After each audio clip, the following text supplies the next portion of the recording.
का झाली का जेवण? आमच्या आता जेवण झाले बघा. भांडे घासायचे. भाऊजी मला आजचे दिवस भांडे घासा.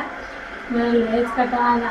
पण भाऊजी म्हणतात मला हातावर भाकर दे पण मी भांडे घासणार. ते का शेतात काम करतात का म्हणून हातावर भाकर देऊ. शेतात काम करताना कसं झाडाखाली बसा, पुन्हा मस्त हातावर भाकर घ्या, चटणी लोणचं सगळं घ्या आणि जेवा असं आहे. आणि घरी कुठं हातावर जेवतात का? इतके मोठे भांडे पडते, भांडे घासा.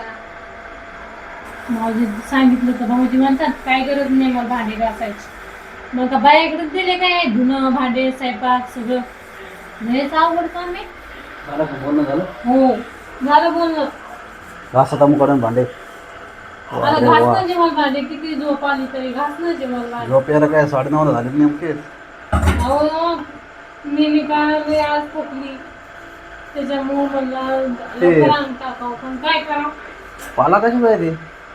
अहो हे फ्रीज आहे म्हणलं नवीन माहिती का तुम्हाला? नवीन फ्रीज? मग कढीपत्ता ठेवलाय मी तिथं. अरे वा, आपलं अरे वा. फ्रीज आहे ते. नाद नाही करायचा आपला. नाही तो नान करून आम्हाला काय उपाशी राहतात काय? अवघड आहे माहिती तुमचं काम. उपाशी ठेवायचं तुम्ही का उपाशी राहणार आहे का? चला घासू द्या मला भांडे. करा आराम. Good night. Good night good night. Good night ma'am. चला घासते मी भांडे. करा आराम तुम्ही.